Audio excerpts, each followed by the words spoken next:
Initiative नहीं बेटे, क्या होता है ये हमारी जिम्मेदारी बनती है। देखो, ऐसी कोई घटना घटती है तो हमें वहाँ पहले पहुँचना चाहिए। ये तो पहले हमारे से पहले रहते ही है, लेकिन जो पीड़ित है तो मैं वो पीड़ित नहीं हूँ, बाधित नहीं हूँ, तो मेरी जिम्मेदारी बनती है कि मैं मदद के तौर पे वहाँ, मदद ये शब्द भी गलत है क्योंकि वो अपने भाई बहन ही है ना। अब ये कोई गुनाह नहीं है कि बॉर्डर के नज़दीक रहते हैं तो वो तो सूखे के साथ जैसे गीला जल जाता है तो वैसे बात हो जाती है। तो ये हमारी सबकी जिम्मेदारी बनती है। हम कोई मेहरबानी नहीं कर रहे हैं और हर एक को करना चाहिए और लोग करते हैं। हमारे फिल्म इंडस्ट्री के भी बहुत से ऐसे लोग हैं कि वो बिना कुछ बोले हुए बहुत कुछ करते हैं। कोई किसी का नाम मालूम नहीं, जॉनी लीवर का नाम आपने सुना है? वो इतना काम करता है, बहुत बहुत कमाल का बंदा है। तो वैसे काफ़ी लोग हैं। क्या है, आपको हमारा नाम पता चल गया इसलिए आप बोल रहे हैं, उनका पता नहीं है, लेकिन बहुत बेहतरीन काम करते हैं लोग और ये हमारी जिम्मेदारी है, करना ही पड़ेगा। हम नहीं करेंगे तो कौन करेगा? मेरे घर का कोई चला जाता तो मैं क्या करता? मैं तो चाहूँगा ना कि तू मेरे कंधे पे हाथ रख, तो वैसे ही है। तो गया हुआ जो बंदा है उसको तो वापस नहीं ला सकते। अब वो जो बच्चे हैं उसके पिताजी गुजर गए, और तो मैं सच में समझता हूँ कि मेरी अपनी पोती है, वो तो ये मेरी जिम्मेदारी है कि उसकी पढ़ाई आखिर तक वो जितना पढ़ना चाहती है वो मैं करूँगा। और मैं करूँगा मतलब मैं कौन सी बड़ी बात कर रहा हूँ यार, ये हमको करना ही पड़ेगा। हमारे तो लोग हैं ना, तो कौन है? हमारे ही है। बुरा लग रहा था वो राशि उनके हाथ में थमाते हुए, लेकिन क्या करें, ऐसी नौबत आती है तो करना पड़ता है। सर, एक उम्मीद की किरण आपने जम्मू कश्मीर के जो पूछ में दी है, हालांकि सरकार ने भी हेल्प की है, बहुत की है सरकार ने बात जी। और ये देखो, हर बार के लिए सरकार पर निर्भर मत रहो। सरकार तो करती है जितना कर सकती है, लेकिन ये हमारी भी तो जिम्मेदारी है ना। मैं फोर्स का आदमी हूँ, मैंने 3 साल गुजारे हैं। कारगिल के वक्त भी मैंने वहाँ था, मैं कुपवारा में था, लेह में था, मोगलपुरा, द्रास। तो फोर्स का आदमी कभी सिविलियन नहीं हो सकता ना। वो ऐसे आपत्ति आती है तो उसको वापस जाना पड़ता है। तो और मुझे ये करते हुए सुकून मिलता है। मेरी वजह अगर है, मैं किसी की मुस्कान की वजह बनता हूँ, इससे और क्या है ज़िंदगी में। और मालूम नहीं कल का क्या है, कब जाना है। हमको जो करना है वो आज करो यार। सर, जम्मू कश्मीर कुछ आर्मी के स्कूल आप अडॉप्ट करने जा रहे हो? जोर से बोलो। जम्मू कश्मीर में आर्मी के कुछ स्कूल आप अडॉप्ट करने जा रहे हो, कितने स्कूल हैं और क्या लिमिट? मैं वो एक्चुअली 45, लेकिन टोटल मिला के 48 है।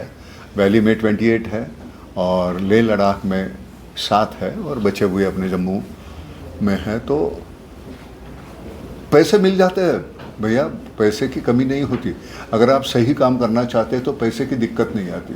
बहुत CSR फंड से है, काफ़ी संस्थाएं हैं, काफ़ी लोग हैं जो बहुत कुछ देना चाहते हैं, लेकिन उनको वो इत्मीनान होना चाहिए कि नहीं, ये पैसे सही जगह जाएंगे, सही है, यहाँ कोई भ्रष्टाचार नहीं होगा, अपलाप नहीं होगा। और भगवान ने इतना कुछ दिया है, ऊपर वाले ने, और क्या मांगेंगे यार, इतना कुछ दिया है। हम 2 वक्त की रोटी मांगे थे, वो किसी के सामने हाथ नहीं फैलाने पड़े। इतना कुछ दिया है, तो वो हमारा तो है नहीं, वो तो है तो लोगों का, तो उनको वापस दे दो। सर, निर्मला फाउंडेशन का असल मकसद क्या है, इसका मिशन क्या है और लक्ष्य क्या है? किसका? निर्मला हाँ, ये फाउंडेशन नहीं, फाउंडेशन का 2 है। एक है एजुकेशन और दूसरी है मेडिकल फैसिलिटीज़ अवेलेबल करके देना। हमारे यहाँ हमारे बच्चे आज मेन स्ट्रीम में नहीं आएंगे, यहाँ के वैली के हैं, यहाँ के हैं, तो क्या कैसे चलेगा यार?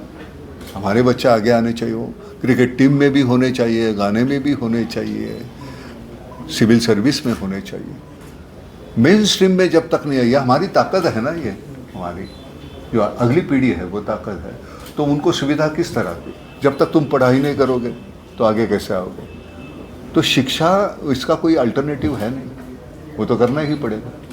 तो वो सुविधा अगर उपलब्ध करके देंगे, यहाँ काफ़ी दिक्कतें हैं, आपको मालूम है, आपने स्कूल जाके देखिए तो वो 48 और 48 कितने पैसे पड़ेंगे? 100 करोड़, 200 करोड़। हो जाते हैं, पैसे मिल जाते हैं। मेरे पास नहीं है, मेरा जितना, लेकिन मैं तुम्हारे पास मांगने के पहले मैं अपने जेब में हाथ डाल रहा हूँ कि ये मेरी तरफ से इतना होगा, क्योंकि उतने तो दिए हैं, आप लोगों ने ही दिए हैं, समाज ने ही दिए हैं। सर अगर हेल्थ फैसिलिटीज को लेके चले तो क्या बॉर्डर एरिया में आपको जैसा हॉस्पिटल बनाएंगे जिसमें कौन सा बॉर्डर करेंगे जिसमें जो शेलिंग इफेक्टेड लोग हैं जो इजीली वहां पे पहुंच सके बॉर्डर पे, कोई ऐसा हॉस्पिटल आप फाउंडेशन की तरफ से? ये दे दीजिए। हॉस्पिटल बनाना मुश्किल नहीं है, चलाना मुश्किल है। जी वहाँ बिल्कुल निस्वार्थ हेतु काम करने वाले लोग मिलने चाहिए।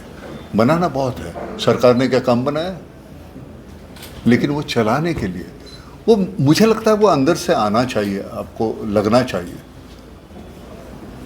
वो वैसे हम समझते थे, और नए नए बच्चे बहुत कमाल का काम करते हैं। मैं बड़ा खुश हुआ हमारे ऑर्गेनाइजेशन में ये जो नए बच्चे आए हुए हैं वो इतना बेहतरीन काम कर रहे हैं। तो हमें अभी पीछे जाना चाहिए, उनको आगे यहाँ बैठना चाहिए, उन्होंने इन आपके सवालों के जवाब देने चाहिए।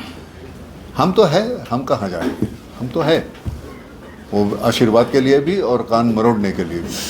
सर आपने इन परिवारों से मुलाकात की, कुछ ऐसे परिवार हैं जिनके दोनों बच्चे जो हैं वो शहीद। हाँ यार, वो क्या बोले उसके बारे में मुझे शर्म आ रही है कि मैं वो देते वक्त मुझे ऐसे इतना गंदा लग रहा था। है कितनी राशि, लाख रुपया होगी या कुछ, मुझे नहीं मालूम।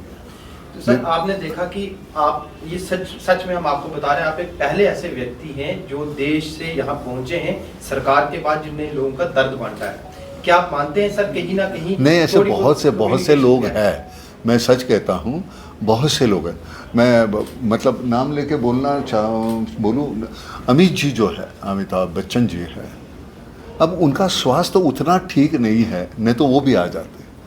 वो कमाल के इंसान हैं, बहुत कुछ वो बांटना चाहते हैं, बहुत कुछ देना चाहते हैं, लेकिन होता है ना एक तदरुसी होते हैं। हम हैं फोर्स के, हमको कहाँ भी डालो बिल्ली के तरह हम 4 पैर पे गिर जाते हैं, हमको कुछ लगता ही नहीं। और उनको उस दौरान जो हो गया, लेकिन हमारे पास इतने बेहतरीन लोग हैं, तो ऐसे मत वो पूरा क्रेडिट मुझे मत देना, क्योंकि है, मैं रिप्रेजेंट करता हूँ अपने पूरे समाज को।